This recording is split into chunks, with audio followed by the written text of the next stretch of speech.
Hello everyone, this is Mohit and you are watching AEP classes. और आज हम आपके लिए एक नया टॉपिक लेके आए हैं। 9th और 10th के लिए दोनों ही एग्जाम्स में आता है ये क्वेश्चन। ओके, तो टॉपिक का नाम आपको जैसा कि स्क्रीन पे दिख रहा है, जिस टॉपिक का नाम है नरेशन। ओके, नरेशन या फिर हम इसे तीन नाम से जानते हैं। नरेशन भी इसका नाम होता है, डायरेक्ट इनडायरेक्ट भी इसका नाम होता है, रिपोर्टेड स्पीच भी इसका नाम होता है। तो पहले एक बार देख लेते हैं कि इसका मतलब क्या होता है, नरेशन को नरेशन क्यों कहते हैं या होता क्या है ये टॉपिक, है ना। देखो, नरेशन का सिंपल सा मतलब होता है नरेट।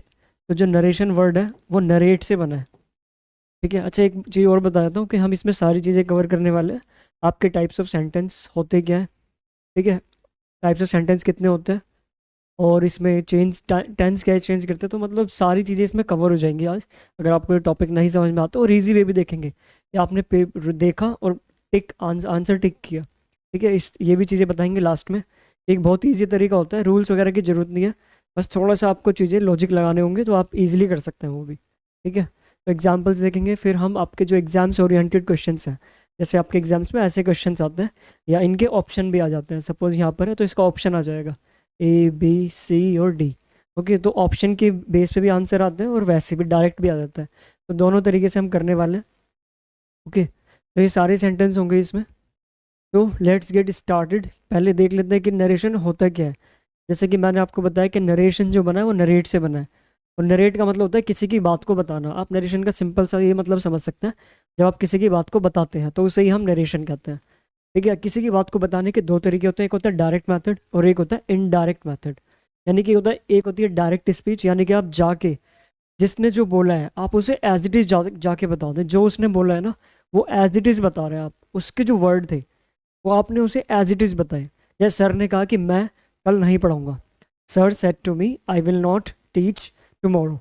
तो आपका दोस्त आपको रास्ते मिला, तो आपके दोस्त ने आपने अपने दोस्त को बताया कि सर ने बोला है कि मैं आज नहीं पढ़ाऊंगा। तो यानी कि सर ने भी क्या बोला था, मैं आज नहीं पढ़ाऊंगा। और आपने भी उसे क्या कहा कि सर ने बोला है कि मैं आज नहीं पढ़ाऊंगा। तो कहने का मतलब आपने सर के वर्ड्स में कुछ भी चेंज नहीं किया। तो जब हम किसी की बात में बिना चेंज किए बताते हैं तो उसे हम कहते हैं डायरेक्ट स्पीच। तो sir said to me I will not teach today. तो ये कौन सी स्पीच हो जाएगी, डायरेक्ट स्पीच। अगर आप उसे बताएंगे जाके किसी को तब इसे डायरेक्ट बोलेंगे। ठीक है, अब वो आपसे बोल रहे हैं ये डायरेक्ट स्पीच नहीं है, आप किसी और को जाके बताएंगे उनकी बात एज इट इज, तो उसे डायरेक्ट स्पीच बोलेंगे। ये भी ध्यान रखना। ठीक है, और इनडायरेक्ट होती है जब किसी की बात आप जाके अपने वर्ड से बताते हैं कि sir told me that he would not teach the next day. अब ये क्यों हो रहा है, कैसे कैसे हो रही है चीज़ें, तो ये आपने क्या किया, उनकी बात को अपने वर्ड्स में चेंज कर दिया। यानी कि जब आप अपनी बात को अपने वर्ड्स में चेंज करके बोलते हैं तो उसे बोलते हैं इनडायरेक्ट स्पीच। समझ आ रहा है, डायरेक्ट मतलब किसी ने जो बोला आप एज इट इज जाके उसे बोल रहे हैं, तो इसे बोलते हैं डायरेक्ट स्पीच। और जब आप किसी की बात अपने वर्ड्स में बोलते हैं तो उसे बोलते हैं इनडायरेक्ट स्पीच। आई होप कि आपको नरेशन का मतलब नरेशन का मतलब भी क्या होता है, नरेट से बना है, जिसका मतलब है कुछ बताना या किसी की बात को बताना। अपने बारे में कुछ नहीं बताते आप किसी की बात को बताते हैं तो इसे नरेट बोलते हैं। या चैप्टर में आपके नरेटर होते हैं, तो नरेटर क्या करते हैं, किसी की बात को बताते हैं, नरेट करते हैं, नरेटर। ठीक है, और तीसरा टॉप नाम होता है इसका रिपोर्टेड स्पीच। रिपोर्टेड स्पीच क्या होता है, क्योंकि इसमें दो तरह की स्पीच होती है। जैसे हम एक एग्जांपल देखते हैं, जैसे ये लिखा हुआ है, जैसे ये है, देखिए, इसे हम बोलते हैं reporting speech, reporting speech. Okay, reporting speech. और इस पूरी स्पीच को बोलते हैं रिपोर्टेड स्पीच, रिपोर्टेड स्पीच। इसे हम बोलते हैं रिपोर्टिंग सब्जेक्ट, ये सब्जेक्ट हो जाएगा, ये रिपोर्टिंग ऑब्जेक्ट हो जाएगा। ठीक है, और ये रिपोर्टिंग वर्ब हो जाएगी। तो ऑब्वियस सी बात है, कोई भी सेंटेंस तीन तरह की स्ट्रक्चर से ही बना होता है ना। पूरी इंग्लिश जो चल रही है वो तीन वर्ड पे चल रही है, सब्जेक्ट, वर्ब और ऑब्जेक्ट। आपको बस ये चीज़ें एडजस्ट करनी आ जाए। जब भी आप कोई सेंटेंस में बनाए तो बस इनको अरेंजमेंट को याद रखिए। पहले सब्जेक्ट आएगा जो कर रहा है, फिर वर्ब आएगी जो एक्टिविटी वो कर रहा है, फिर ऑब्जेक्ट आ जाएगा। तो कहने का मतलब क्या है कि ये हमारी रिपोर्टिंग स्पीच होती है। ठीक है, और इसे हम कहते हैं रिपोर्टेड स्पीच। अब देखिए, इसमें से मेन स्पीच कौन सी है, ये बताइए। मेन स्पीच हमारी ये है या ये है। देखिए, अगर मैं इसे छिपा लूँ, सपोज मैंने इसे हाइड कर लिया, ही सेड टू मी, तो अब बताइए क्या ये बात पूरी हो पा रही है, कुछ भी पता नहीं चल पा रहा कि कहा क्या है, किस बारे में कहा है। ठीक है, तो यानी कि इस ये स्पीच हमारी मेन नहीं होती। ये तो बोलना तो यूज ही करना पड़ेगा ना, ही सेड टू मी। अगर इस आप ये कह के चुप हो जाओ, ही सेड टू मी, बस चुप हो गए आप, भाई क्या आगे तो बताओ। उसने क्या कहा, ठीक है। तो उसी बात को जो बोल रहा है वर्ड से, यानी कि जिसने जो बात बोली, तो उसने मुझसे जो बोला, यानी कि ये हमारे क्या होते हैं, ये हमारे मेन वर्ड होते हैं, मेन स्पीच हमारी ये होती है। तो इसलिए इस टॉपिक को क्या कहते हैं, रिपोर्टेड स्पीच कहते हैं। ठीक है, रिपोर्टेड स्पीच, क्योंकि मेन हमारा सेंटेंस ये है। ठीक है, तो इसे ही हम कहते हैं रिपोर्टेड स्पीच। मेन हमारा सेंटेंस ये है, इसे रिपोर्टेड स्पीच कहते हैं। इसलिए इस टॉपिक का नाम जो अभी बताया हमने क्या होता है। और सारे चेंजेस ना देखो इसी में होते हैं। आपका जो ये है ना, ये सारे चेंजेस, इसमें तीन चीज़ें चेंज करते हैं, हम ये भी देख लेते हैं। पहली चीज़ है पर्सन चेंज करने आनी चाहिए आपको। दूसरी चीज़ है टेंस। पहली चीज़ पर्सन, ओके, दूसरी चीज़ टेंस, और तीसरी चीज़ होती है ये एडवर्ब ऑफ टाइम बोलते हैं इन्हें, या टाइम रिलेटेड वर्ड होते हैं कुछ। आप इसे ऐसे याद रख सकते हैं, टाइम रिलेटेड वर्ड्स। तो बस आपको ये तीन चीज़ें चेंज करनी आनी चाहिए। बाकी इसमें इतना कुछ टफ है नहीं। ठीक है, बहुत इजी टॉपिक है, बताएंगे कैसे। बस स्पीड, पर्सन, टेंस और टाइम, ये तीनों चीज़ें चेंज करनी आनी चाहिए आपको। और तीसरी बात, इसमें जो हम सेंटेंस यूज़ करते हैं, इसी वाली स्पीच में हम 5 तरह के सेंटेंस यूज़ करते हैं। कितने तरीके के, 5 तरह के सेंटेंस। ओके, तो 5 तरह के सेंटेंस कौन से होते हैं, यहाँ पर जो हमारी स्टेटमेंट होती है उसमें क्या होगा, या तो असर्टिव सेंटेंस होगा। असर्टिव क्या होता है अभी हम बात करेंगे। असर्टिव में हमारी दो स्टेटमेंट होती है, एक पॉजिटिव होती है या एक नेगेटिव होती है। दूसरा होता है हमारा इधर इस तरफ क्वेश्चन भी हो सकता है, तो उसे इंटेरोगेटिव सेंटेंस बोलते हैं। अभी हम आगे देखेंगे, बट मैं शॉर्ट में बता रहा हूँ। तो हमारे यहाँ पर जो है इंटेरोगेटिव सेंटेंस भी हो सकता है। यहाँ पर हमारा इम्पेरेटिव सेंटेंस भी हो सकता है। इम्पेरेटिव, इम्पेरेटिव क्या होता है इस पर बात करेंगे अभी हम। हालांकि जिसमें ऑर्डर बता देते हैं फिर भी, जिसमें ऑर्डर रिक्वेस्ट या किसी को आप एडवाइस करते हैं, ऑर्डर रिक्वेस्ट और एडवाइस, उसे ही हम इम्पेरेटिव कहते हैं। फोर्थ होता है ऑप्टेटिव। ऑप्टेटिव में हम क्या करते हैं, किसी को विश करते हैं या किसी को ब्लेस करते हैं या कर्स करते हैं या किसी के लिए प्रेयर करते हैं, तो उसे ऑप्टेटिव सेंटेंस कहते हैं। पूरी इंग्लिश में ना 5 तरह के सेंटेंस होते हैं, अगर हम ट्रेडिशनल ग्रामर में देखें 5। पहला होता है असर्टिव। असर्टिव का मतलब होता है किसी को कोई बात बताना। जब आप किसी को कोई बात बताएंगे तो 2 तरह की बातें होती हैं वो, या तो वो सिंपल होती है यानी कि पॉजिटिव, या फिर नेगेटिव। बताने में आप 2 ही तरह की बातें बोलते हैं, चाहे आप देख लीजिए। जब आप भी किसी को कोई बात बताएंगे, बताने की बात कर रहा हूँ मैं, अगर आप बताएंगे तो 2 ही बातें, या तो पॉजिटिव या नेगेटिव। तीसरी बात है नहीं जब बताने के लिए। ठीक है, इंटेरोगेटिव। इंटेरोगेटिव का इसमें आप क्वेश्चन करते हैं। क्वेश्चन हमारे 2 तरह के होते हैं, एक यस या नो क्वेश्चन होता है, एक WH क्वेश्चन होता है। यस या नो क्वेश्चन में क्या यूज़ करते हैं, कैसे पता चलता है, ये कुछ बेसिक्स हैं, ये हम बेसिक क्लास में करेंगे। ठीक है, वरना वीडियो बहुत लंबी हो जाएगी और आपके लिए भी थोड़ा। ठीक है, बाकी हम इस पे एक डिटेल वीडियो लेके आएंगे सेंटेंस, टाइप्स ऑफ सेंटेंस पे। ठीक है, ये हमारा एक और चैनल है इसी के AEP क्लासेस के नाम से, 6th 7th 8th के लिए। उसमें हम बेसिक चीज़ें करते हैं। तो अगर आपको बेसिक इंग्लिश से शुरुआत करनी है अपनी जर्नी की, तो आप वहाँ पर जा सकते हैं। बस 6th 7th 8th, ये 9th 10th का चैनल है और वो 6th 7th 8th का है। तो उसमें बेसिक चीज़ें हम करते हैं। तो आप अगर आपको बेसिक से इंग्लिश शुरू करनी है जीरो से, तो आप उस सीरीज़ को ज्वाइन कर सकते हैं या देख सकते हैं।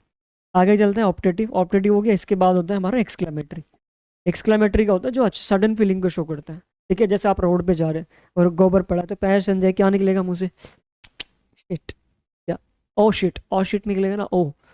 या आप अपना सपोज आपको स्कूल में प्रोजेक्ट जमा करना था but you forgot it at home, तो आप क्या लेंगे, oh I have forgotten my project at home. तो ये क्या है, ओ जो वर्ड है ये सारी सडन फीलिंग को शो करते हैं। तो कहने का मतलब ये इन शॉर्ट कि इस तरफ आपके 5 तरह के सेंटेंस होते हैं, असर्टिव, इंटरोगेटिव, इम्पेरेटिव, ऑप्टेटिव और एक्सक्लेमेटरी। अभी आगे हम लिखा हुआ है सब कुछ, बट फिर मैंने आपको शॉर्ट में बताया। आगे चलते हैं। अब देखो ये डायरेक्ट स्पीच है। अब इस डायरेक्ट स्पीच को, इसे बोलेंगे हम डायरेक्ट स्पीच। और इसको डायरेक्ट को इनडायरेक्ट जब बनाएंगे तो कुछ चीज़ चेंज हो जाती है। इसको आप सोचने की जरूरत नहीं है, बट फिर मैं बता देता हूँ। ये जो चेंज होता है ये सेंटेंस के टाइप के अकॉर्डिंग होता है। सिंपल या नेगेटिव होता है तो टोल्ड आ जाता है सेट टू की जगह। इंटेरोगेटिव होगा तो आस्क्ड आ जाएगा, वेदर आस्क्ड आ जाएगा या इंक्वायर्ड आ जाएगा। ठीक है, और उसके बाद अगर ऑप्टेटिव होगा तो भी, तो सेंटेंस के सेंस के अकॉर्डिंग रिक्वेस्टेड, ऑर्डर्ड या एडवाइज्ड आ जाएगा। और अगर ठीक वो होगा कौन सा, ऑप्टेटिव, ऑप्टेटिव होगा तो उसमें आप क्या यूज़ करेंगे, ब्लेस्ड आ सकता है अगर आप किसी को दुआ दे रहे हैं, ग्रीट आ सकता है अगर आप किसी को जाके ग्रीट कर रहे हैं, या ठीक है, या प्रे आ सकता है, प्रेड। ओके, तो टोल्ड के अकॉर्डिंग, सेंटेंस के सेंस के अकॉर्डिंग या मीनिंग के अकॉर्डिंग या स्ट्रक्चर के अकॉर्डिंग हम यूज़ करते हैं। तो लास्ट होता है हमारा एक्सक्लेमेटरी में क्या होगा, सेट टू की जगह exclaim with, surprised exclaim with, shocked exclaim with, exclaim with Joy, exclaim, इस तरीके से हम वर्ड यूज़ करते हैं। ओके, तो कहने का मतलब क्या बताया मैंने, एक शॉर्ट कर लेते हैं। डायरेक्ट स्पीच जो आप किसी की बात को डायरेक्ट बताते हैं, इनडायरेक्ट जो आप किसी को अपने वर्ड्स में बताते हैं। एज इट इज़ बताया डायरेक्ट स्पीच, अपने वर्ड्स में चेंज करके बताया इनडायरेक्ट स्पीच। ठीक है, आई होप कि आपको यहाँ तक समझ आई होंगी चीज़ें। फिर भी कोई डाउट रहता है तो आप कमेंट में बता सकते हैं। आगे चलते हैं। तो इसमें अभी मैंने बताया कि आपको कितने टाइप के सेंटेंस यूज़ करते हैं, ये पॉइंट याद रखना। कहाँ पर? इस वाले स्टेटमेंट में हम 5 तरीके के सेंटेंस यूज़ करते हैं। ओके, इसका ध्यान रखेंगे, ये पॉइंट इंपॉर्टेंट है। इस तरफ हम 5 तरीके सेंटेंस यूज़ करते हैं, इसी वाली स्टेटमेंट की बात हो रही है कि इस तरफ जो ये पिंक से मैंने भी किया है। ठीक है, इसमें 5 तरह के सेंटेंस होते हैं। कौन से? पहला होता है असर्टिव, दूसरा होता है इंटरोगेटिव, तीसरा होता है इम्पेरेटिव, चौथा होता है, fourth is optative and fifth is exclamatory. अब इसमें कैसे कैसे चेंज होते हैं?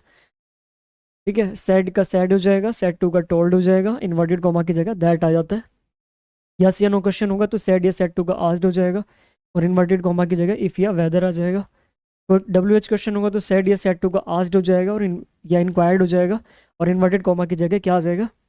No conjunction. क्यों नहीं आती कंजक्शन, इस पर हम बात करेंगे। ठीक है, अब ये कंजक्शन का रोल क्या है? देखो, जब भी हम कोई दो सेंटेंस जोड़ते हैं, ठीक है, आप कोई स्टेटमेंट लिख रहे हैं, ठीक है, एक ये स्टेटमेंट है और एक स्टेटमेंट है, तो अगर आप दो सेंटेंस लिख रहे हैं और अगर उन दोनों को आप कनेक्ट करेंगे तो बिना कंजक्शन के आप कोई सेंटेंस कनेक्ट ऐसे नहीं बोल सकते। आप अगर आपको दो सेंटेंस यूज़ करने तो आपको उनके बीच में एक कनेक्टर दिखाना होगा। उस कनेक्टर को दिखाने के लिए हम क्या यूज़ कर रहे हैं? कहीं पर दैट यूज़ कर रहे हैं, कहीं पे इफ़ या वेदर, कहीं पर हम कुछ और यूज़ कर रहे हैं। तो ये कनेक्टर्स होते हैं एक्चुअली। ठीक है, जैसे देखो ये वाला सेंटेंस था तो इसमें हमने क्या यूज़ किया? As a connector that use किया।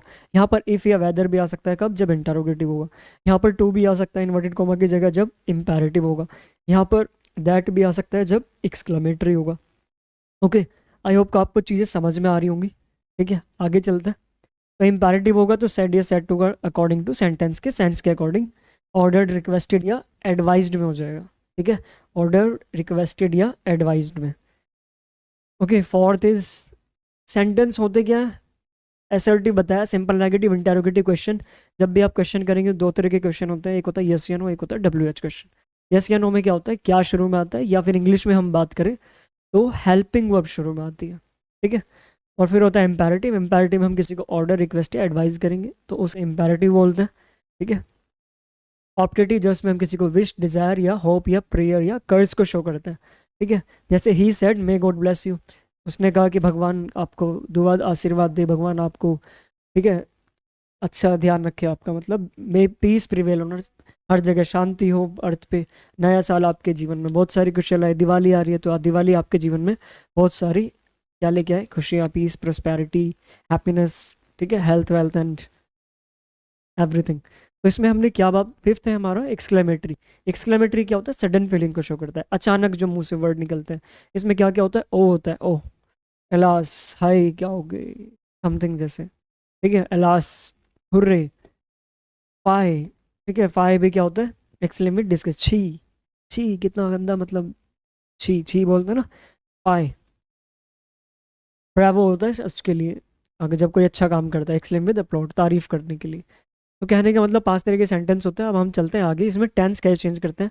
3 चीज़ें मैंने बताई थी आपको। पहली चीज़ है पर्सन कैसे चेंज करते हैं, ठीक है, दूसरी चीज़ है टेंस कैसे चेंज करते हैं, और तीसरी चीज़ है हमारा एडवर्ब ऑफ टाइम। तो बस 3 ही चीज़ें सीखनी है। तो अब अभी टेंस देख रहे हैं, उसके बाद पर्सन देखेंगे, ठीक है, और उसके बाद एडवर्ब ऑफ टाइम। ठीक है, बस 3 चीज़ें, एडवर्ब ऑफ टाइम। अब मैं शॉर्ट में लिखूंगा PTA, पर्सन, टेंस और एडवर्ब ऑफ टाइम। बस ज़्यादा बार बार नहीं लिखेंगे क्योंकि टाइम लग जाएगा वरना ऐसे ही।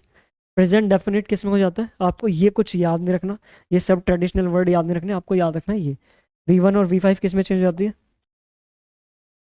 V1 और V5 किस में चेंज हो जाती है? V1 और V5 V2 में चेंज हो जाती है। ठीक है, EZMR। अच्छा, आप इसका स्क्रीनशॉट भी ले सकते हैं ताकि आप अपनी नोटबुक में टेबल बना लेना, फिर भी अगर, ठीक है, याद करने की जरूरत नहीं है, मैं कुछ लॉजिक बताऊंगा अभी वैसे, ठीक है, बट फिर भी आपके इजी हो जाए, ताकि आपको एक स्क्रीनशॉट ले लो इसका, ठीक है, ताकि आपको टेबल याद रहे।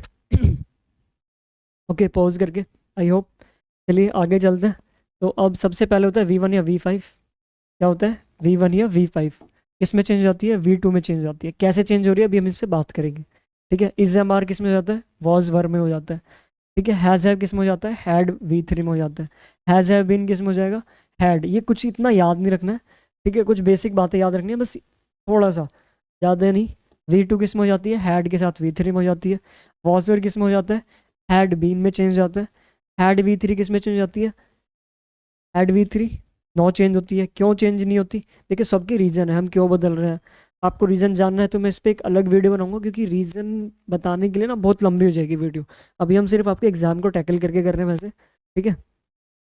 फिर भी मैं बीच बीच में बताऊंगा कुछ पॉइंट्स अगर पॉसिबल होगा, ठीक है। हैड बीन क्यों चेंज नहीं हो रहा, नो चेंज होएगा। कैन कुड में चेंज आता है, मे माइट में चेंज आता है, विल वुड में चेंज आता है, और शैल शुड में या वुड में चेंज आता है, और माइट वुड और कुड नो चेंज। तो आपको ये पॉइंट याद रखना है। आगे चलते हैं। तो पर्सन चेंज हो गए, पर वो टेंस चेंज हो गया, आपको पता चल गया टेंस कैसे चेंज करते हैं। अब बात करते हैं पर्सन पे। पर्सन को चेंज करने के लिए दो तरीके होते हैं, हाउ टू चेंज पर्सन। पहला तरीका है पर्सन को चेंज करने का लॉजिक या अंडरस्टैंडिंग पर्सन। अगर आपको पर्सन को चेंज करना है तो there are two methods to change the person of the narration. Person को दो चेंज करने के लिए पहला है रूल्स, एक रूल्स से कर सकते हैं हम, और एक है लॉजिक अंडरस्टैंडिंग, LOGIC, या अंडरस्टैंडिंग हम कह सकते हैं, ठीक है। ये ज़्यादा ज़रूरी है, अंडरस्टैंडिंग। लॉजिक या अंडरस्टैंडिंग से कैसे, लॉजिक अंडरस्टैंडिंग दोनों पे बात करेंगे, बट पहले रूल्स से देख लेते हैं एक बार कि रूल से कैसे चेंज करते हैं, ठीक है। यहाँ पर लिखा हुआ है, क्या लिखा है, पर्सन हमारे तीन होते हैं, 1 2 3 सन रूल बोलते हैं इसे। पर्सन तीन होते हैं, फर्स्ट पर्सन, सेकंड पर्सन और थर्ड पर्सन। सपोज अभी मैं आपको पढ़ा रहा हूँ, फर्स्ट पर्सन कौन होता है, जो लिसनर होता है। कौन होता है, listener, sorry by mistake, first person होता है स्पीकर, ठीक है। फर्स्ट पर्सन होता है स्पीकर, जो बोल रहा है उसे हम कहते हैं फर्स्ट पर्सन। जैसे मैं अभी आपको पढ़ा रहा हूँ, I am teaching you, okay, so I am the first person, I is the first person, ठीक है। क्यों, क्योंकि बोलने वाला फर्स्ट पर्सन होता है स्पीकर। अगर अब बोलने वाला एक भी हो सकता है, एक से ज़्यादा भी हो सकता है। एक बोल रहा है तो वो क्या हो जाएगा, सिंगुलर फर्स्ट पर्सन हो जाएगा। एक से ज़्यादा बोल रहे हैं तो प्लूरल फर्स्ट पर्सन हो जाएगा, ठीक है। सपोज यहाँ पर 4 5 टीचर और आ जाएं, वो हम सब एक साथ आए और कुछ बताएं आपको, तो we are telling you about the new strategy of our exams, that how you will crack or how you can crack your something, how you can get good marks in your exams। so हम फिर we हो जाएंगे, तो we plural हो जाएगा। तो first person हमारे दो होते हैं, आई होता है और वी होता है। ये इनके केसेस होते हैं अलग अलग, अभी बात करेंगे इस पर, ठीक है। कहने का मतलब आप पॉइंट याद रखेंगे, जब भी आपको ये वर्ड दिखता है तो आप समझेंगे ये फर्स्ट पर्सन की बात हो रही है, ठीक है। सेकंड पर्सन होता है लिसनर, मैं पढ़ा रहा हूँ और आप सुन रहे हैं, तो लिसनर है आप, स्पीकर हूँ मैं, ठीक है। तो जो लिसनर होता है वो सेकंड पर्सन होता है, LISTNER, ये सेकंड पर्सन हो जाएगा। और एक होता है थर्ड पर्सन, जब मैं ना तो अपनी बात करूंगा ना तुम्हारी बात करूंगा, किसी और की, ना तो हम अपनी बात करें ना तुम्हारी, और ना मैं अपनी बात करूँ ना तुम्हारी, ठीक है। तो हम उसे बोलते हैं थर्ड पर्सन। सपोज कोई लड़का है रोहित शर्मा, तो मैं उसकी बात कर रहा हूँ, Rohit Sharma has scored well, है ना, and Rohit Sharma is very nice player we can say. तो रोहित की बात कर रहे हैं, रोहित शर्मा की, ना तो मैं अपनी बात कर रहा ना तुम्हारी, तो उसे थर्ड पर्सन कहते हैं। या आप अपने दोस्त की बात करो, किसी और की बात करूँ, मैं किसी और टीचर की बात करूँ अभी, तो वो भी क्या है, थर्ड पर्सन है, ठीक है। अब फर्स्ट पर्सन थर्ड पर्सन, अभी मैंने बताया आपको थोड़ी देर पहले, मैंने बताया था कि ये सब्जेक्ट ऑब्जेक्ट क्या होते हैं। अभी मैंने एक स्टेटमेंट लिखी थी स्टार्टिंग में, तो अब एक पॉइंट याद रखना है आपको, जब भी मैं बात करूँगा सब्जेक्ट की, तो आपके माइंड में ये सब्जेक्ट चलना चाहिए। तो फर्स्ट पर्सन किसके अकॉर्डिंग चेंज होता है, देखो वहाँ पर अभी मैंने बताया था किसके अकॉर्डिंग चेंज हो रहा है, सब्जेक्ट के अकॉर्डिंग। तो सब्जेक्ट कौन है हमारा, ही, यानी कि ये पर्सन और ये पर्सन दोनों क्या है, सेम ही तो है, इसलिए इसके अकॉर्डिंग चेंज होता है। ये रूल बता रहा हूँ मैं अभी, रूल से कैसे चेंज करते हैं। कहने का मतलब क्या है कि जब मैं सब्जेक्ट की बात करूँगा कि फर्स्ट पर्सन सब्जेक्ट के अकॉर्डिंग चेंज होता है, तो सब्जेक्ट मतलब इसके अकॉर्डिंग, ये सब्जेक्ट है हमारा एक्चुअल में। अब देखो यहाँ पर अगर बात हो रही होगी तो या तो ये अपने बारे में बता रहा होगा, या फिर ये अपने बारे में बता रहा होगा कुछ, यानी कि ये जो बता रहा होगा या तो मतलब आपस में ही बता रहे होंगे, या तो एक दूसरे के बारे में, या फिर किसी थर्ड पर्सन की बात कर रहे होंगे। यानी कि अगर यहाँ पर फर्स्ट पर्सन होगा, इसे रब कर देता हूँ ताकि आपके लिए इजी हो जाए, थोड़ा काफ़ी होच हो गया, ठीक है, इजी करके बता देते हैं थोड़ा सा। तो मैं क्या कह रहा हूँ कि अगर कितने पर्सन होते हैं हमारे, 3 पर्सन होते हैं, फर्स्ट पर्सन सेकंड पर्सन और third person. First person subject के अकॉर्डिंग, सेकंड पर्सन ऑब्जेक्ट के अकॉर्डिंग, और थर्ड पर्सन नो चेंज होता है। नो चेंज क्या होता है इस पर बात कर लेते हैं। फर्स्ट पर्सन सब्जेक्ट के अकॉर्डिंग चेंज क्यों होता है इस पर बात कर लेते हैं। फर्स्ट पर्सन कौन है हमारा, देखिए यहाँ पर सब्जेक्ट कौन है हमारा, ये अभी सब्जेक्ट है हमारा जो ही है। मैं फिर से एक बार लिख देता हूँ, ठीक है। इसे हम सब्जेक्ट बोलेंगे, ये पॉइंट याद रखना है। ये सब्जेक्ट है हमारा। अभी मैंने बताया था ये ऑब्जेक्ट है। जब भी हम बात करेंगे सब्जेक्ट की तो आपके माइंड में यहाँ पर जो है वो आना चाहिए। सब्जेक्ट की बात करेंगे तो जो यहाँ पर है वो आना चाहिए, ठीक है। वर्ब से कोई मतलब नहीं है, आपको सिर्फ दो चीज़ें याद रखनी है, ठीक है। अब यहाँ पर अब हम इस स्टेटमेंट की बात करते हैं। अगर इधर क्या होगा, फर्स्ट पर्सन होगा। कौन सा पर्सन, फर्स्ट पर्सन, तो वो किसके अकॉर्डिंग चेंज होगा, सब्जेक्ट के अकॉर्डिंग। अगर यहाँ पर क्या होगा, सेकंड पर्सन होगा। जैसे I am very happy today and, चलो अभी इस पे सेंटेंस देखेंगे, पहले ये देख लेते हैं। First person, I am very happy today, तो आई किसकी बात कर रहे हैं, आई और ही जो है वो क्या है, दोनों सेम ही तो है। I equal to he equal to I, क्योंकि ही ने तो अपने बारे में बताया है कि I am very happy today, तो ही जो है अपने बारे में बता रहा है। तो इसलिए फर्स्ट पर्सन किसके अकॉर्डिंग चेंज होता है, सब्जेक्ट के अकॉर्डिंग चेंज होता है।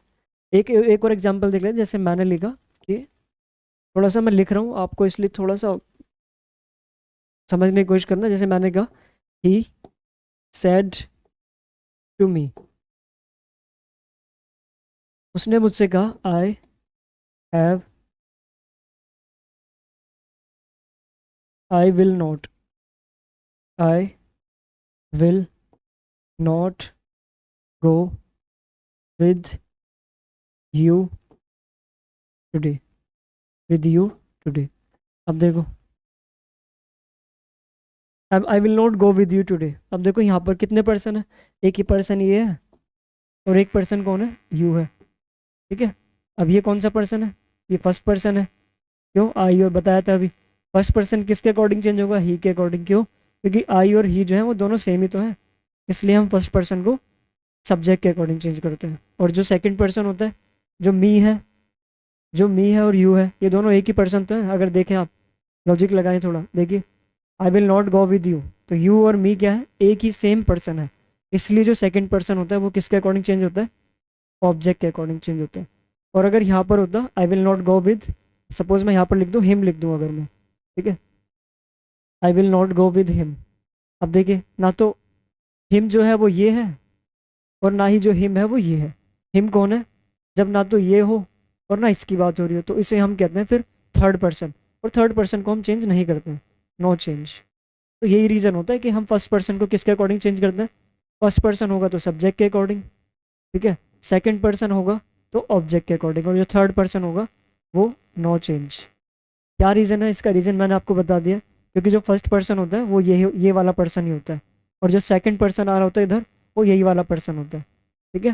और थर्ड पर्सन कौन होता है, जब ना तो ये हो और ना ये हो, उसे हम कहते हैं थर्ड पर्सन। फिर हम उसको चेंज ही नहीं करते। भाई क्यों चेंज करें, है ना। हालांकि हमें तो खुद को चेंज करने का राइट है, बट फिर भी अगर आप मेरी बात सुन रहे हैं तो या तो मैं बदलूंगा अपने आप को या आप बदलेंगे।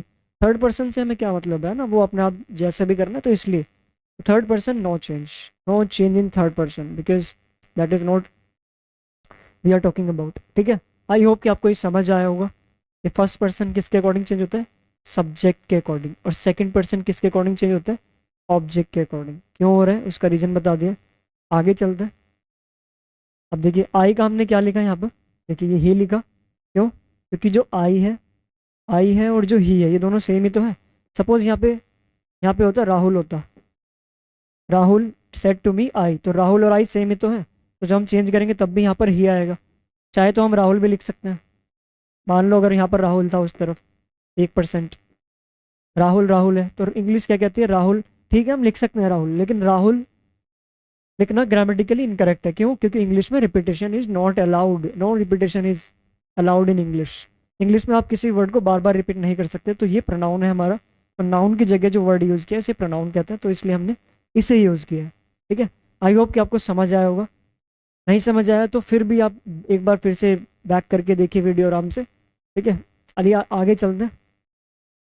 तो हमने पता चल गया पर्सन क्या चेंज होते हैं। अब देखिए, तो पर्सन रूल्स के अकॉर्डिंग, और अभी हम रूल से देख रहे हैं फिर लॉजिक से देखेंगे, ठीक है। तो फर्स्ट पर्सन सब्जेक्ट के अकॉर्डिंग, सेकंड पर्सन ऑब्जेक्ट के अकॉर्डिंग, ठीक है।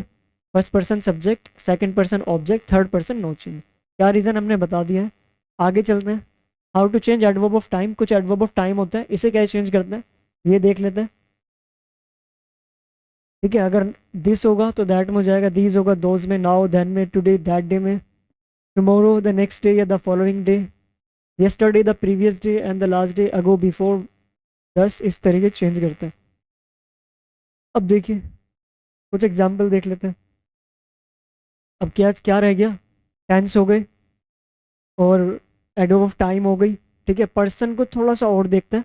अब देखिए यहाँ पर आंसर लिखते हैं। ही सेड टू मी का क्या हो जाएगा, अब हम शॉर्ट में लिखेंगे जल्दी जल्दी।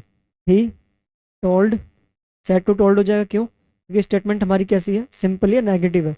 तो he told me, inverted comma की जगह क्या आएगा, दैट आएगा। क्यों आएगा दैट, क्योंकि हमारा स्टेटमेंट कैसा है, सिंपल है। सिंपल और नेगेटिव में इन्वर्टेड कॉमा की जगह दैट आता है। आई और ही दोनों क्या है, सेम पर्सन ही तो है। तो हम आई की जगह क्या लिखेंगे, ही लिखेंगे। ठीक है, तो ही इज एम आर किस में हो जाता है, वॉज में, गोइंग का गोइंग, टू का टू, मार्केट का मार्केट। तो हमें क्या करना पड़ा, अब आपको पेपर में इतना तो लिखा हुआ आता है, बस आपको ये लिखना है। अभी कैसे लिखना है अभी हम थोड़ा आगे देखेंगे। ठीक है, आगे चलते हैं। ही सेड टू मी, फिर से सेड टू का टोल्ड हो जाएगा। ठीक है, I am not going to market, यहाँ पर शायद आगे दिए गए ये। ठीक है, इजी देख लेते हैं। तो सेड टू का टोल्ड हो जाएगा। अब मैं वही लिखूंगा जो हम चेंज करेंगे। ठीक है, सारी बातें लिखेंगे बहुत टाइम लग जाएगा। ही सेड टू का टोल्ड हो गया, ये एज इट इज आ जाएगा।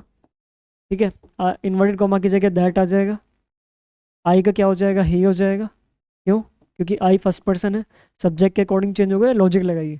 ही और आई सेम ही तो है, तो बस आई जो है वो ही के अकॉर्डिंग चेंज हो जाएगा। इस किसके अकॉर्डिंग, इसके जगह क्या आ जाएगा, वॉज आ जाएगा। ये हमने सीखा है अभी टेंस के टेबल में। ठीक है, तो आप उसको देख लो एक दो बार, तीन चार बार देखोगे तो ईजी हो जाएगा। गोइंग का गोइंग, टू का टू, मार्केट का मार्केट। बस हमें तीन चीज़ें चेंज करनी पड़ेगी। आगे चलते हैं। ही का ही, फिर से सेट टू का टोल्ड आ जाएगा। मी का मी आ जाएगा, इन्वर्ट कोमा की जगह दैट आ जाएगा। आई फिर से ही, क्यों, क्योंकि ही और आई सेम है। यहाँ पर अगर नाम होता ना किसी का, मैं अभी बताया जैसे कमल हो गया सपोज, ठीक है, तो कमल के लिए भी क्या आएगा, ही आएगा। हम कमल नहीं लिखेंगे। इज एम आर का ही का वॉज हो जाएगा, is am are was were में हो जाता है। नोट का नोट, गोइंग का गोइंग, टू का टू, स्कूल का, मार्केट का market. He said to me, तो ही का ही आ गया। अब इधर स्टेटमेंट हमारी कैसी है, इंटरोगेटिव में यस या नो क्वेश्चन। कौन सी स्टेटमेंट है, यस या नो। इंटरोगेटिव क्या होता है, जब हम किसी से क्वेश्चन पूछते हैं। जब आप क्वेश्चन पूछेंगे तो क्वेश्चन दो तरीके के होते हैं। दो तरीके कौन कौन से क्वेश्चन होते हैं, पहला होता है यस या नो क्वेश्चन और दूसरा होता है WH क्वेश्चन। यस या नो क्वेश्चन क्या होता है, जब आप क्वेश्चन हाँ या ना में करते हैं उसे यस या नो कहते हैं, और जब आप पूरा रिपीट पूरी बात बताते हैं WH वर्ड के साथ तो उसे हम WH क्वेश्चन बोलते हैं। तो सेट टू का क्या हो जाएगा, आस्क्ड हो जाएगा, इन्वर्टेड कॉमा की जगह इफ़ आ जाएगा। अब एक पॉइंट याद रखना है, नरेशन में स्ट्रक्चर यही चलती है, सब्जेक्ट वर्ब और ऑब्जेक्ट। आप ये मत सोचना कि जब सेंटेंस इंटरोगेटिव है तो हम सेंटेंस को हेल्पिंग वर्ब से शुरू करेंगे, ऐसा नहीं होता। उसके भी रीज़न है, क्यों है बात करेंगे इस पर। रीज़न क्या है मैं बता देता हूँ। अगर आप किसी को जाके, आपने किसी से, उसने मुझसे पूछा are you going to market, अब वो जाके किसी को बताएगा कि उसने मुझसे पूछा, जिसने बोला है कि अब आप किसी को जाके बताएंगे उसने मुझसे पूछा, तो आप उसे क्वेश्चन थोड़ी बताएंगे। क्वेश्चन बताओगे तो फिर वो तो क्वेश्चन उसके लिए हो जाएगा ना, बट उसके लिए तो स्टेटमेंट है, क्योंकि उसने क्या बताया, उसने क्वेश्चन पूछा था। ठीक है, लेकिन अब आप किसी को जाके बताओगे तो आप उससे क्वेश्चन नहीं पूछोगे, आप उसे सिंपल स्टेटमेंट में बोलोगे, लेकिन मीनिंग वही रहेगा इंटरोगेटिव ही। ठीक है, मीनिंग नहीं बदलता, ये ध्यान रखना। मीनिंग नहीं बदल रहा, सिर्फ स्ट्रक्चर, कहने का तरीका बदल रहा है। नरेशन और पैसिव वॉइस हमारे दो ऐसे टॉपिक होते हैं जिसमें हम ट्रांसफॉर्मेशन करते हैं, बट इसमें कहने का तरीका बदलता है बस, मीनिंग नहीं बदलते। मीनिंग बदलेंगे तो फिर गलत हो जाएगा यानी कि। ठीक है, तो क्या हो जाएगा, इफ़ आ जाएगा, फिर सब्जेक्ट आएगा। सब्जेक्ट कौन है, सब्जेक्ट है हमारा, पहले सब्जेक्ट आ जाएगी। पॉइंट याद रखना कि जब भी चाहे यस या नो क्वेश्चन हो, चाहे WH क्वेश्चन हो, तो आप क्या यूज़ करेंगे, स्ट्रक्चर यही चलेगी। तो इन्वर्टेड कॉमा की जगह क्या आ गया, इफ आ गया, फिर सब्जेक्ट आएगा। सब्जेक्ट क्या है हमारा, यू। यू किसके लिए आ रहा है, देखो यू मी के लिए तो आ रहा है। भाई उसने मुझसे कहा कि तुम, उसने मुझसे कहा कि तुम, तो तुम कौन है, वो यही सुनने वाला तो है। ये और यू देखा जाए तो सेम ही पर्सन तो है, मी और यू। तो मी को किसके अकॉर्डिंग चेंज होंगे करेंगे, यू को किसके अकॉर्डिंग चेंज करेंगे, मी के। तो मी के अकॉर्डिंग जब चेंज होगा तो चाहे तो हम मी लिख सकते हैं यहाँ पर। ठीक है, बट इंग्लिश का भी एक रूल है कि सबसे पहले सब्जेक्ट आता है, ऑब्जेक्ट थोड़ी लिख दोगे, ऐसे थोड़ी होती है स्ट्रक्चर, ऑब्जेक्ट वर्ब और सब्जेक्ट। अभी हमने ऊपर बताया कि हम ये और ये पर्सन सेम है तो इसलिए हमने ही लिख दिया। ऐसे तो यू और मी भी सेम है तो हम चाहे तो मी लिख सकते हैं, बट ऐसा नहीं होगा। क्या रीज़न है, इंग्लिश इस स्ट्रक्चर पे चलती है, सब्जेक्ट वर्ब ऑब्जेक्ट, ना कि ऑब्जेक्ट वर्ब सब्जेक्ट। ठीक है, और कुछ वर्ड होते हैं और ये जो वर्ड है ये ऑब्जेक्ट की जगह यूज होता है, ऑब्जेक्ट के लिए यूज होता है। जब भी हम किसी ऑब्जेक्ट की बात करते हैं तब ऑब्जेक्ट के लिए हम अपने लिए मी यूज करते हैं। ठीक है, अभी कुछ एग्जाम्पल देखेंगे, वहां पर क्लियर हो जाएगा, शायद लिखे भी है पीछे, ठीक है इसमें। हाँ है यहाँ पे, देखो भी आ रहे हैं हम आगे, आपको सारी चीज़ें क्लियर हो जाएंगी। तो यहाँ पर क्या आएगा, तो मी का सब्जेक्टिव केस क्या होता है, देखो यहाँ पर देखो, टेबल देखते हैं एक बार। देखो मैं थोड़ा और रिसीव करके बता देता हूँ कि ये रूल के अकॉर्डिंग है कि अगर जो वर्ड इसमें से आ रहा है तो चेंज होके भी इसी में से आएगा, कोई वर्ड इसमें से आ रहा है तो चेंज होके भी इसी में से आएगा, कोई इसमें से आ रहा है तो चेंज होके भी इसी में से आएगा, कोई इसमें से आ रहा है तो चेंज होके भी उसी में से आएगा। कहने का मतलब हम लाइन क्रॉस नहीं कर सकते। क्या रीज़न है कि अगर सब्जेक्टिव केस का वर्ड है तो उसको जो रिप्लेस करेगा वो सब्जेक्टिव केस ही करेगा, अगर ऑब्जेक्टिव केस का जो वर्ड है तो उसे रिप्लेस जो करेगा वो ऑब्जेक्टिव केस ही करेगा। पजेसिव का जो वर्ड है वो अगर रिप्लेस करेगा उसे तो पजेसिव वर्ड ही करेगा, कोई कोई भी आ सकता है इसमें से। बट आप ऐसे नहीं करेंगे कि अवर्स को इधर से कभी से चेंज कर दे, कहीं से अवर्स चेंज होगा या तो इसके अकॉर्डिंग जिसके भी होगा होगा इसी लाइन से। ऐसे ही अगर इसमें से कोई वर्ड आ रहा है तो चेंज होके इसी में से आएगा। ठीक है, ऐसे नहीं कर सकते। तो अब ये देखो यहाँ पर क्या लिखा है, यहाँ पर यू लिख रहा है। अब यू कौन से इसमें से आ रहा है, यू या तो इसमें से आ रहा है इसमें से आ रहा है, लेकिन सेंटेंस की शुरुआत किससे होती है, सब्जेक्ट से। तो कहने का मतलब यू कौन से वाला है, ये सब्जेक्ट वाला। ऑब्जेक्ट वाला यू हमेशा लास्ट में आता है, शुरू में आता है तो वो सब्जेक्टिव केस का यू है। ठीक है, क्योंकि यू के दोनों केस सेम होते हैं, यहाँ पर थोड़ी कन्फ्यूजन हो जाती है, लेकिन यूज पर डिपेंड करता है ना। जैसे मैंने कहा आई am not going with you, तो यहाँ पर जो यू आया है तो वो क्या है, वो ऑब्जेक्ट है। और अगर आपने कहा कि यू आर वर्किंग हार्ड, ठीक है, जैसे आप मुझसे कहे कि you you are teaching narration topic, तो यू यहाँ पर क्या है, सब्जेक्टिव केस का है। क्यों, क्योंकि सेंटेंस की स्टार्टिंग में आ रहा है। इंग्लिश इस तरीके चल रही है, मैंने ये बताया, फिर से बता देता हूँ, सब्जेक्ट वर्ब और ऑब्जेक्ट। ठीक है, आई होप कि आपको समझ आ रहा होगा। आगे चलते हैं। देखिए, तो हम क्या कर रहे थे, मी को चेंज कर रहे थे, अब क्या हो जाएगा, मी नहीं आएगा यहाँ पर। क्यों, क्योंकि ये सब्जेक्ट है और ये भी क्या है, यानी कि सब्जेक्टिव केस का यू है, तो चेंज होकर भी क्या आएगा, यहाँ पर कोई सब्जेक्टिव केस का ही वर्ड आएगा। लेकिन मी कौन से केस का वर्ड होता है, ऑब्जेक्ट का, इसलिए मी की जगह क्या आएगा, सब्जेक्टिव केस। मी का सब्जेक्टिव केस क्या होता है, मी का देखो हीरा, इसलिए क्या आ रहा है, मी की जगह यहाँ पर आई आ रहा है, तो इसलिए आ जाएगा आई। आई होप कि आपको समझ आ रहा होगा। ठीक है, आई आ जाएगा, फिर इज एम आर की, is am are was verb में हो जाता है, आई वॉज गोइंग का गोइंग, टू का टू, मार्केट का मार्केट। आपने सिर्फ ये चीज़ें चेंज करी तो आप थोड़ा सा, ठीक है, तो क्या हो जाएगा यहाँ पर, हम एक बार लिख देते हैं। एक बार पढ़ने का टॉपिक है, एक बार चीज़ समझ में आ गया आप बहुत इजीली कर लेंगे पेपर में। और सारा खेल ना पर्सन पे रुकती है, सबकी बात, बच्चों की सारी बात रुकती है पर्सन पे, आके सब चेंज कर लेते हैं वो, बट पर्सन रह जाता है। ठीक है, तो यहाँ पर क्या हो जाएगा, आई आ जाएगा। क्यों आ जाएगा अभी बताया, I is am are was में हो जाएगा। बस हम इतना ही लिखेंगे, बाकी सेम चलेगा, क्योंकि हम सिर्फ तीन चीज़ें चेंज कर रहे हैं, पहली पर्सन, दूसरी टेंस, और तीसरी टाइम का कोई वर्ड है ही नहीं। Are you going to market with me tomorrow, suppose यहाँ पर टुमारो होता तो आप द नेक्स्ट डे में चेंज कर देते इसे। आगे चलते हैं। ही का ही आ जाएगा, सेट टू का आस्क्ड आ जाएगा, क्वेश्चन है। मी का मी आ जाएगा, इन्वर्टेड कॉमा की जगह अब कुछ नहीं आएगा। क्या रीज़न है, क्योंकि यहाँ पर ऑलरेडी हमारे पास एक कंजक्शन की तरह काम करने वाला वर्ड है। जो वैन है ना, यहाँ पर ये कंजक्शन की तरह काम करेगा, हालांकि मीनिंग इसका वही होगा जब, बट यहाँ पर ये कंजक्शन की तरह काम करेगा, इसलिए वैन आ जाएगा। जब ये कंजक्शन की तरह काम कर रहा है तो इसलिए हमें किसी और कंजक्शन की जरूरत नहीं होती। ठीक है, कंजक्शन की जरूरत तब होती है, मतलब दो कंजक्शन भी एक साथ नहीं आती।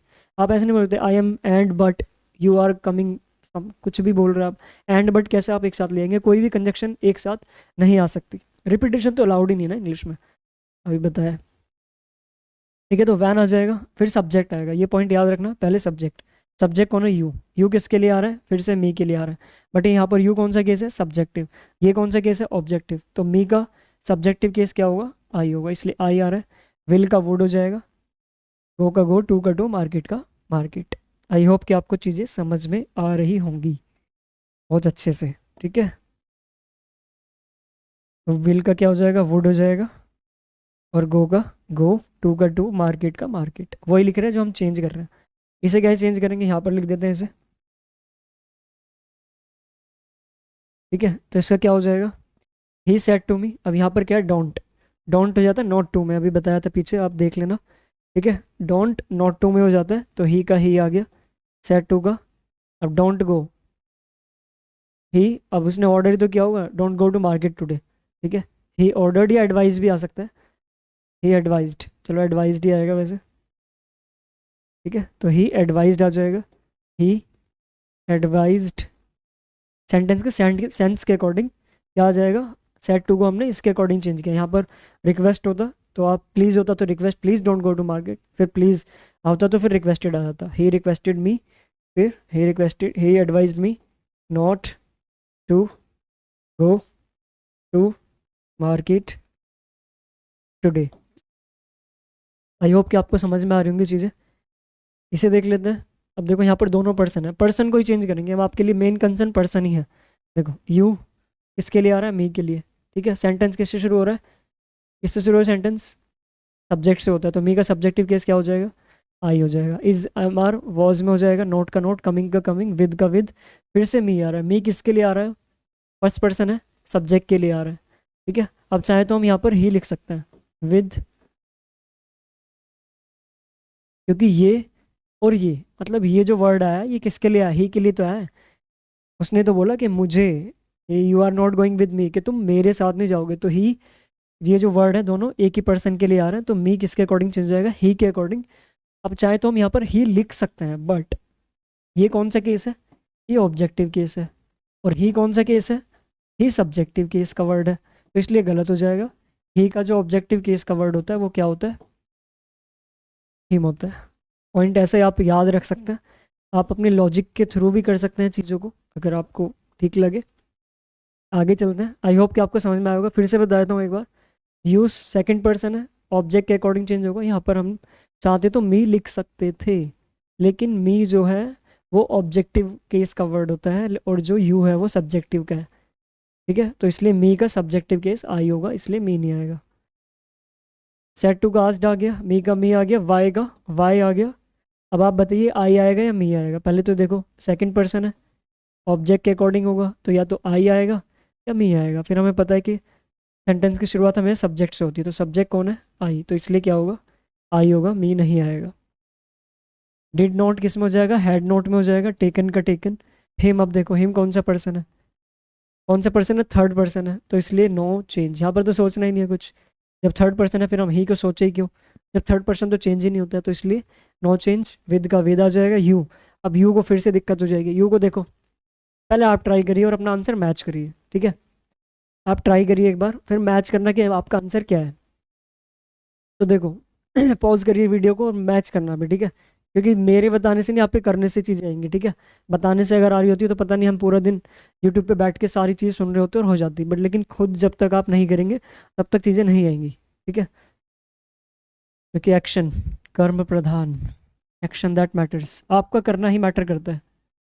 ठीक है, your action that matters, your action that matters, आपका ही करना मैटर करता है, मेरे करने से कुछ नहीं होगा या किसी और के करने से। यू किसके अकॉर्डिंग होगा, यू देखो थोड़ा इजी देखते हैं।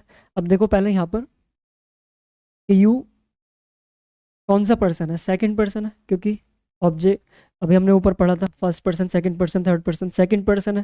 ठीक है, सेकंड पर्सन है तो किसके अकॉर्डिंग चेंज होगा, ऑब्जेक्ट, हमने पढ़ा था ये ऑब्जेक्ट होता है हमारा, यानी कि ये जो वर्ड है और ये जो वर्ड है ये दोनों एक दूसरे के लिए आ रहे हैं, मतलब ये और ये पर्सन एक ही पर्सन के लिए आ रहे हैं, ये जो वर्ड है दोनों। ठीक है, अब यहाँ पर क्या है, हमें ये कौन सा है, ऑब्जेक्ट, तो हमें चेंज करके भी क्या चाहिए, ऑब्जेक्ट ही चाहिए होगा।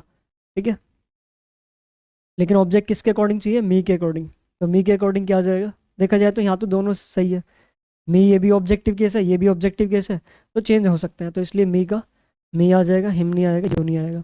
यू क्यों नहीं आएगा, क्योंकि थर्ड पर्सन थोड़ी, ये चेंज नहीं होगा, चेंज तो होगा। ठीक है, हिम क्यों नहीं आएगा, क्योंकि सेकंड पर्सन है, ऑब्जेक्ट के अकॉर्डिंग चेंज होता है, और ऑब्जेक्ट कौन है हमारा, ऑब्जेक्ट कौन है, मी है, तो हमें यहाँ पर जो वर्ड चाहिए वो ऑब्जेक्टिव केस का चाहिए। क्यों, क्योंकि यू ऑब्जेक्टिव केस का है। क्या रीज़न है, ये रही वर्ब, वर्ब के पहले समझ लेना सब्जेक्ट होता है, वर्ब के बाद होता है ऑब्जेक्ट, तो ये ऐसे भी याद रख सकते हैं आप। ठीक है, वर्ब से पहले सब्जेक्ट, वर्ब के बाद ऑब्जेक्ट, तो इसलिए ये ऑब्जेक्टिव केस का, इसलिए मी आ गया। सेट टू की जगह क्या आ जाएगा, बताइए, गैस करिए आपको एक बार, सेट टू की जगह आस्क्ड आ जाएगा। ठीक है, और मी का मी आ जाएगा, इफ़ की जगह इफ़, इन्वर्टेड कॉमा की जगह इफ़ या वेदर आ जाएगा, ठीक है।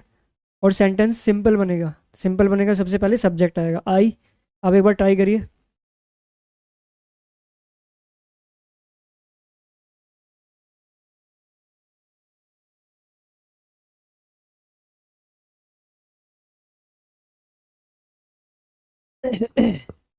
तो आई किसके अकॉर्डिंग चेंज होएगा? आई आ रहा है किसके अकॉर्डिंग? आई और कुणाल सेम पर्सन ही तो है, तो आई को हम कुणाल के अकॉर्डिंग चेंज करेंगे। कुणाल के अकॉर्डिंग चाहे तो हम यहाँ कुणाल लिख सकते हैं। चलो मैंने लिख दिया, सपोज कि आई और ये कुणाल सेम है तो सेम लिख दिया कुणाल, क्या दिक्कत है? लेकिन इंग्लिश कहते हैं repetition is not allowed. Kunal एक बार आ रहा है, दोबारा आप कुणाल मत यूज़ करिए, उसकी जगह प्रोनाउन यूज़ करिए। आपको नाउन प्रोनाउन के बारे में जानना है तो जो 6, 7, 8 का जो बेसिक बैच है उस पर हमने एक बेसिक बैच चलाया हुआ है, जो क्लास का यूट्यूब चैनल है। तो हम वहाँ जाकर ये नाउन प्रोनाउन के कभी जब फुर्सत हो या जब फ्री हो आप तो देख सकते हैं, ताकि कॉन्फिडेंस बिल्ड हो। इंग्लिश में ध्यान रखना, क्लैरिटी ब्रिंग्स कॉन्फिडेंस। बस हमें थोड़ी क्लैरिटी चाहिए होती है, वही हमारे अंदर कॉन्फिडेंस लेके आती है। अगर मैं यहाँ पर पढ़ा पा रहा हूँ तो that is because of the clarity in the concepts, nothing else. तो if you have the clarity in the things, तो you will be able to get the confidence. Okay, तो कुणाल आ गया। आई का ही हो गया, विल का वुड हो गया, हैव टू का हैव टू, कम का कम, टुमारो का द नेक्स्ट डे। ये भी हमने ऊपर देखा था कि how to change adverb of time, ठीक है। तो ये हो गया। आई होप कि आपको चीज़ें समझ आ रही होंगी। सेट टू का ऑर्डर्ड हो जाएगा, प्रशांत का प्रशांत, इन्वर्टेड कॉमा की जगह टू आ गया। शट द डोर का शट द डोर, इसमें कुछ चेंज नहीं करना होता ज़्यादा, ठीक है। अनिरुद्ध ब्लेस्ड आ जाएगा सेट टू का, क्योंकि ब्लेस कर रहा है रोहन को। इन्वर्टेड कॉमा की जगह दैट आ जाएगा। ये हमने पढ़ा है कि जब ऑप्टेटिव सेंटेंस होते हैं तो उसमें इन्वर्टेड कॉमा की जगह दैट आ जाता है, और सेंटेंस सिंपल ही बनेगा, ये पॉइंट याद रखना। तो उस यू किसके अकॉर्डिंग चेंज होगा? रोहन के अकॉर्डिंग। तो रोहन के अकॉर्डिंग क्या आ जाएगा? ही आ जाएगा। मे का माइट हो गया, गेट का गेट, सब कुछ हो गया। आगे चलते हैं। पीयूष सेट टू सौरभ, ओ आ रहा है। सेट टू किस में हो जाएगा? एक्सक्लेम विद शॉक्ड, ठीक है, ये हमने पढ़ा था अभी पीछे। आई किसके अकॉर्डिंग हो जाएगा? आई कौन कह रहा है? पीयूष कह रहा है, तो पीयूष के लिए क्या आ जाएगा? ही आ जाएगा। इन्वर्टेड कोमा की जगह दैट आ गया। हैव का हैड हो गया। फॉरगॉटन का फॉरगॉटन। अब माई देखिए, अब माई आ रहा है, कैसे चेंज करेंगे? सोचिए, अब दिमाग लगाइए। किसके लिए आ रहा है? पीयूष के लिए, ठीक है। अब पीयूष एक लड़का है तो लड़के के लिए क्या आएगा? ही आएगा। लेकिन ये कौन सा केस है? ये पजेसिव केस है, तो हमें ही का पजेसिव केस क्या हो जाएगा?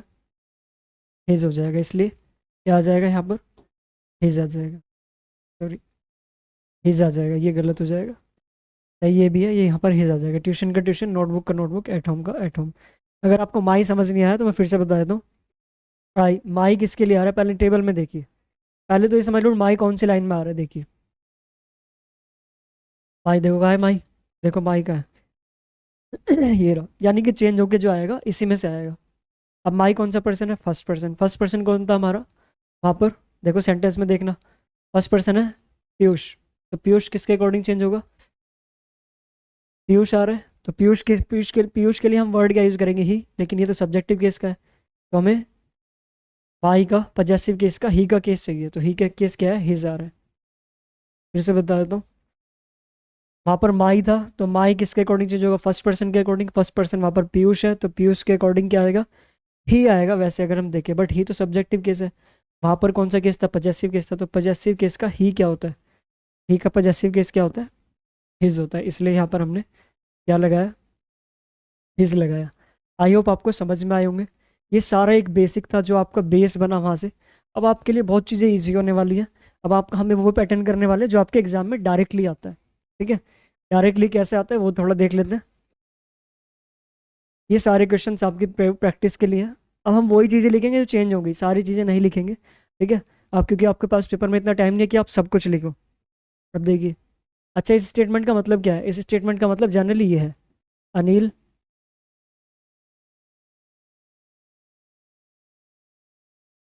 इस स्टेटमेंट का मतलब ये होता है, जो कॉलन होता है इसका मतलब Anil said to me. Anil said to me और कॉमा, इन्वर्टेड कॉमा, और ये बात दी है यहाँ पर देखो तेरी, do you want to join us for cricket. यानी कि अनिल और मी नहीं आएगा, राहुल, ठीक है। अनिल सेड टू राहुल, तो अनिल और राहुल एक दूसरे से बात कर रहे हैं, यानी कि जब भी आप सब्जेक्टिव केस, अब यहाँ पर अगर सेकंड पर्सन आएगा तो समझना सब्जेक्ट फर्स्ट ऑब्जेक्ट के लिए आ रहा है, और फर्स्ट पर्सन आएगा तो समझना अनिल के लिए आ रहा है। ठीक है, ईजी हो जाएगा आपके लिए। तो इस कॉलन का मतलब समझना क्या होता है, जैसे रवि है इसमें, ठीक है, तो रवि, ये कॉलन दिया हुआ है, इसे कॉलन बोलते हैं इंग्लिश में, COLON। ठीक है, कॉलन पढ़ते हैं इसे, कॉलन। ओके, तो इस कॉलन का मतलब यहाँ पर क्या होता है, सैड टू होता है। रवि सैड टू, इससे अच्छा टीचर सेड, चलो रवि सेड टू टीचर कह सकते हैं, ये भी कोई प्रॉब्लम नहीं है। क्योंकि इस स्टेटमेंट का इस पूरे का मतलब क्या है, अगर यहाँ तक हम देखें कॉलन के साथ, तो इसका मतलब होता है रवि सेड टू टीचर, क्या कहा, no I forgot to do that. ठीक है, यानी कि ये हमारी क्या है, ये हमारी रिपोर्टिंग स्पीच है, और ये हमारी पूरी जो आपको ये दिए हुए हैं ये सारी रिपोर्टेड स्पीच के सेंटेंस हैं। इसे हम रिपोर्टेड स्पीच के सेंटेंस बोलेंगे।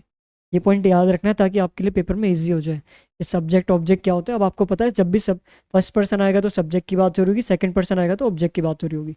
अब तुम्हें पता है, देखो कौन सा क्वेश्चन है, यस या नो क्वेश्चन है, क्योंकि हेल्पिंग वर्ब से शुरू हो रहा है, तो क्या आ जाएगा, इफ़ आ जाएगा। इन्होंने यहाँ तक दिया हुआ है तो आपके लिए तो बहुत ईजी है। सबसे पहले बस क्वेश्चन चाहे कैसा भी हो, हेल्पिंग वर्ब से शुरू मत कर देना, सबसे पहले सब्जेक्ट आएगा। मैंने बताया था कि पूरी इंग्लिश, पूरा नरेशन इसी चीज़ स्ट्रक्चर पे चल रहा है, सब्जेक्ट वर्ब और ऑब्जेक्ट। आप एलिमिनेशन मेथड से बहुत ईजिली कर लेंगे, पेपर में ऐसे ऐसे वो आते हैं ऑप्शन कि आप सब उसमें वर्ब दी होती है पहले, तो अगर आपको पता है तो आप इजीली कर सकते हैं। तो सबसे पहले सब्जेक्ट आएगा, सब्जेक्ट कौन है, यू। यू किसके लिए आ रहा है, राहुल के लिए, तो राहुल के लिए क्या आ जाएगा, ही आ जाएगा। तो हम आंसर लिखेंगे सिर्फ, ठीक है, तो ही आ गया, ये हमारा आंसर है इस वाले का, फर्स्ट का। ठीक है, ही। तो डू डज कौन से टेंस में आता है, प्रेजेंट इंडेफिनिट। प्रेजेंट डेफिनिट किस में आता है, पास्ट इंडेफिनिट में, या फिर आप समझ सकते हैं, ठीक है, तो उसमें सेकंड फॉर्म पास्ट इंडेफिनिट में जो आता है, पास्ट इंडेफिनिट में क्या यूज़ करते हैं, वांटेड, सेकंड फॉर्म। तो ही वांटेड, टू का टू हो जाएगा, जॉइन का जॉइन हो जाएगा। अब अस को चेंज करना है, अस को कैसे चेंज करेंगे, अनिल ने कहा do you want to join us for cricket, तो अस मतलब अनिल अपनी पूरी टीम की बात कर रहे हैं। फर्स्ट पर्सन कौन है, ये कौन सा वर्ड है, फर्स्ट पर्सन का वर्ड है ये, ठीक है, फर्स्ट पर्सन के अकॉर्डिंग चेंज होगा। फर्स्ट पर्सन कौन है, अनिल। अब ये कौन सा केस है, ऑब्जेक्टिव केस है, ठीक है, तो अनिल का ऑब्जेक्टिव केस क्या होगा, हिम होगा, क्योंकि अनिल ही है, लेकिन ही तो सब्जेक्टिव केस है। अनिल का ऑब्जेक्टिव केस क्या होगा, हिम होगा, लेकिन हिम तो सिंगुलर के लिए आता है, हमें चाहिए प्लूरल के लिए, तो ही का प्लूरल क्या होता है, दे होता है, ठीक है, लेकिन दे तो सब्जेक्टिव केस है, तो दे का ऑब्जेक्टिव केस क्या होगा, दैम हो जाएगा, तो इसलिए क्या आ जाएगा, दैम। तो ही वांटेड, टू का टू, जॉइन का जॉइन, अस का क्या हो जाएगा, दैम हो जाएगा, THEM। समझ आया आपको, आई होप कि आपको चीज़ समझ आ रही होंगी, नहीं आ रही है तो आप एक बार फिर से देख सकते हैं। कुछ लॉजिक है, देखिए आपको ये ऑप्शन में ही मिल जाएंगे, वैसे इतना ऑप्शन में होंगे, आप एलिमिनेशन मेथड से बहुत इजीली कर लोगे। ठीक है, एक क्लास रखेंगे हम प्रैक्टिस पे, 15 20 25 क्वेश्चन होंगे, वो जो और कुछ एग्जाम के MCQ के पैटर्न पे करा देंगे वो उसमें। ठीक है, तो इसलिए दैम आ गया। ठीक है, आगे चलते हैं। तो 4 का 4, क्रिकेट का क्रिकेट। अब ये नेक्स्ट देख लेते हैं, नेक्स्ट में क्या कह रहे हैं। नेक्स्ट में कह रहा है, राहुल ने बोला yes but you don't, but I don't have a bat. अब देखिए सैड आ रहा है, सैड के बाद क्या आ जाएगा, सेंटेंस को जोड़ रहे हैं आप, तो दैट यूज करेंगे कनेक्टर। अगर दिया है तो ठीक है, नहीं दिया है तो आपको लिखना पड़ेगा पेपर में, वो ध्यान रखना है इसका। दैट आ जाएगा। आई, आई किसके लिए आ रहा है, राहुल के लिए, तो आई का क्या हो जाएगा, ही हो जाएगा। फिर डोंट आ रहा है, तो डोंट प्रेजेंट डेफिनेट में आता है, तो डू किस में हो जाता है, डिड में हो जाता है, तो डिड। नॉट और हैव का हैव अ बैट। कुछ नहीं करा आपने, सिर्फ 3 वर्ड लिखे हैं अपनी तरफ से बस, 3 भी कहा, 2 ही लिखे हैं बस, 2 नहीं 3 लिखे हैं। चलो ठीक है, आगे देखते हैं। समझ आ रही है चीज़ें, अगर नहीं समझ में आ रही है तो आप पीछे जाके देख सकते हैं। ठीक है, बट फिर भी समझ आ ही रही होगी जब इतना टाइम दिया है आपने, यहाँ तक टाइम दिया है। ठीक है, अगर शुरू से देख रहे हैं वीडियो। आगे देखते हैं, देखिए हैव, आज डा रहे रवि, टीचर आज रवि, तो क्या आ जाएगा सबसे पहले, इफ़ आ जाएगा, फिर सब्जेक्ट आएगा। सब्जेक्ट कौन है? यू। अब यू टीचर के लिए आ रहा है, रवि के लिए आ रहा है? टीचर के लिए तो नहीं आ रहा, रवि के लिए आ रहा है। तो रवि के लिए चाहो तो मैं रवि लिख सकता हूँ, बट रवि रवि बार बार हो जाएगा। तो रवि के लिए हम क्या यूज़ करेंगे? ही यूज़ करेंगे, तो ही आ गया। ठीक है। फिर हैज़ हैव का किस में हो जाता है? हैड में हो जाता है। फिर कंप्लीटेड का कंप्लीटेड आ जाएगा। बात है योर की। देखो इसमें पूरे नरेशन में सिर्फ एक ही चीज़ है जो आपको चेंज करने में दिक्कत होगी थोड़ी बहुत अगर हुई तो, वो है पर्सन। पर्सन के अलावा इस पूरे नरेशन में कुछ नहीं होता, बहुत इजी टॉपिक होता है। ठीक है। टाइम आपको कुछ काउंटेड वर्ड है, this that this those now days today that day, ठीक है, या टुमारो द नेक्स्ट डे। और बात रही टेंस की, तो आपको वो 8 10 12 टेंस है, वो आप इजीली कर लेंगे। बट सारी खेल है पर्सन पर। पर्सन पे बच्चे कंफ्यूज हो जाते हैं या समझ ही नहीं पाते, बस पर्सन का ठीक सारा खेल है। पर्सन या तो आप ऑप्शन से कर लेना, बट कभी कभी ऑप्शन नहीं आते, तो इसलिए आपको फिर करना ही पड़ेगा वो। ठीक है। तो योर देख लेते हैं। योर किसके अकॉर्डिंग? अब योर देखो, अब आप खुद ट्राई करिए, योर के बताइए क्या आएगा, कमेंट में करके बताओ या बताना। ठीक है। योर किसके लिए आ रहा है ये देखो पहले। कौन सा पर्सन है? सेकंड पर्सन है। किसके अकॉर्डिंग होगा? ऑब्जेक्ट। ऑब्जेक्ट कौन है? रवि है, क्योंकि देखा जाए तो योर और रवि सेम पर्सन ही तो है। ठीक है, तो योर रवि के अकॉर्डिंग आएगा, बट यहाँ पर क्या है? ये पजेसिव एडजेक्टिव है हमारा, तो रवि का भी पजेसिव एडजेक्टिव चाहिए हमें। अब रवि के लिए हम क्या यूज़ करते हैं? सब्जेक्ट ही का पजेसिव क्या होता है? हिज होता है। तो इसलिए क्या आ जाएगा? If he had completed his his assignment. समझ आया होगा कि आपको ये बार बार देख लेना एक बार करके। योर कौन सा केस था? पजेसिव एडजेक्टिव है। योर किसके लिए आ रहा है? रवि के लिए आ रहा है, तो रवि के लिए हम जो प्रोनाउन यूज़ करते हैं वो ही यूज़ करते हैं, बट ही तो सब्जेक्ट होता है, हमें तो पजेसिव चाहिए। तो ही का पजेसिव क्या होता है? हिज होता है। इसे देख लेते हैं। आई का ही हो जाएगा। ठीक है। फॉरगॉट सेकंड फॉर्म है, हैड फॉरगॉटन में हो जाएगा।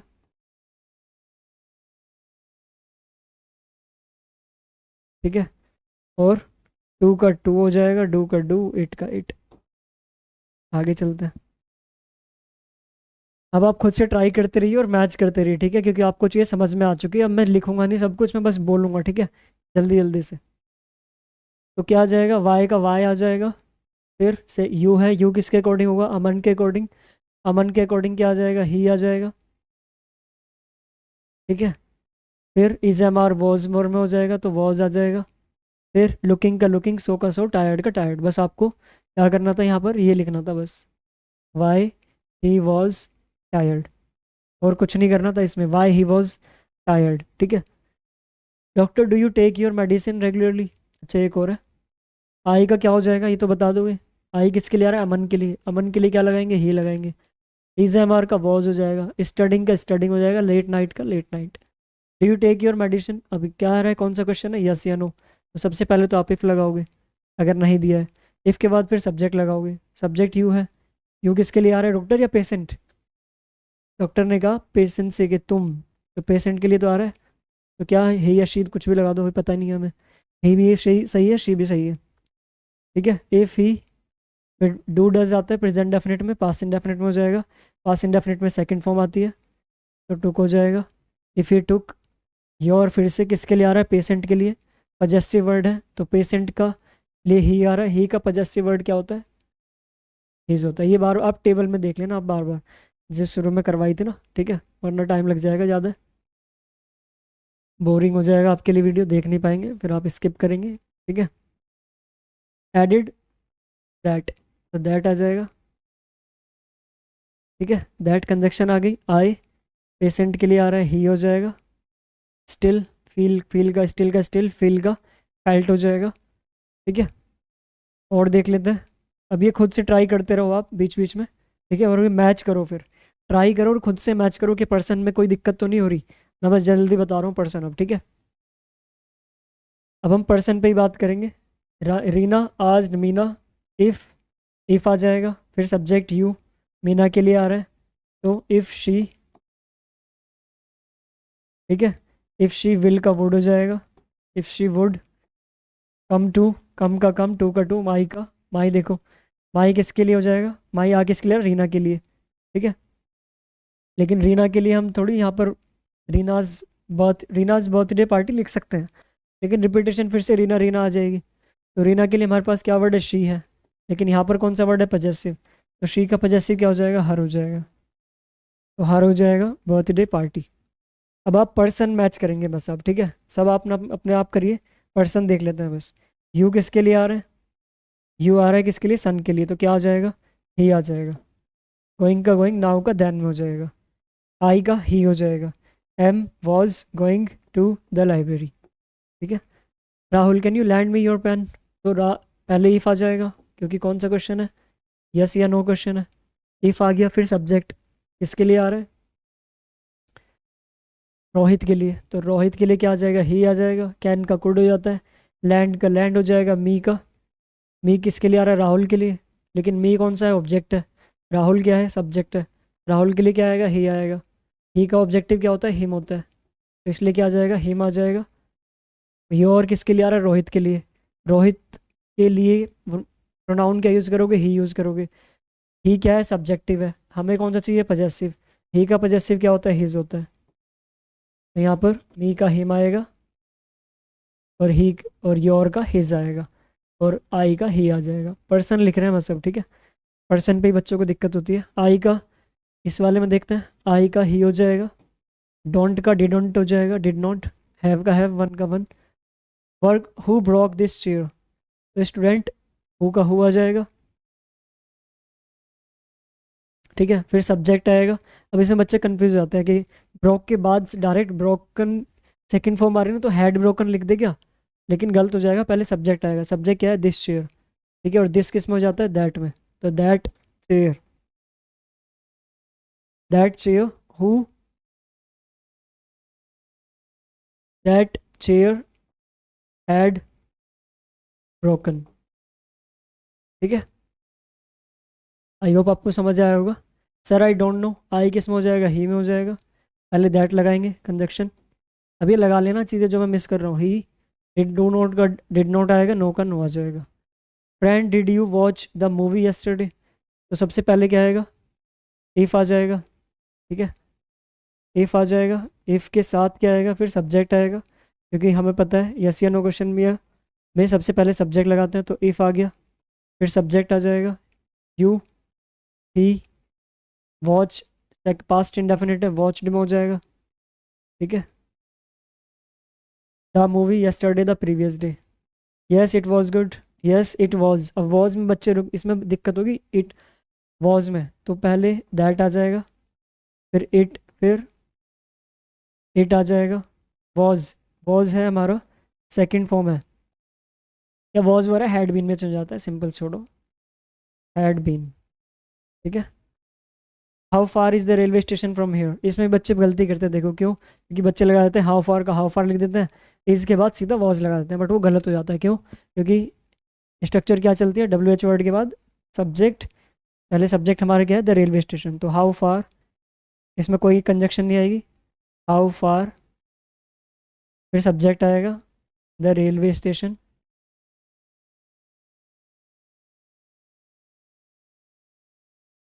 ठीक है। Was, is am are was में हो जाता है, फ्रॉम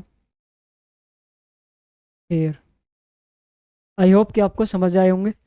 कहीं चीज़ अगर समझ नहीं आई है तो अच्छा, इसकी हम एक और वीडियो लेके आएंगे, बट वो किस पे होगी, एमसीक्यू पे होगी, ठीक है। जल्दी लेके आएंगे या तो अगली क्लास में, ठीक है। उसमें सारे हम एमसीक्यू है, ताकि आप पेपर में एमसीक्यू का पैटर्न और देख लो, ठीक है, कि कैसे हम इसे इजीली कर सकते हैं, ठीक है। तो हमने नरेशन टॉपिक को बहुत डिटेल में देखा है, अच्छे से देखा है। फिर भी कोई डाउट रहता है आपको, तो आप हमें बता सकते हैं, कमेंट में बता सकते हैं, ठीक है। 3-4 नंबर के क्वेश्चन आपका पक्का आता है, 3 नंबर तो कम से कम है ही आपके हर एग्जाम में, 9th या 10th के जो 10 मार्क्स का एमसीक्यू आते हैं, या ग्रामर के क्वेश्चन आते हैं। ओके, सो आई होप आपको ये टॉपिक समझ आया होगा, ठीक है। तो thanks for watching the video, keep watching, keep learning, keep studying, keep growing. Okay, and अगर आपको वीडियो अच्छा लगा है तो आप वीडियो को लाइक करिए, शेयर करिए, और चैनल को सब्सक्राइब करिए अगर आपको इसी तरह की और वीडियोस चाहिए तो bye bye, take care, see you in the next video, take care.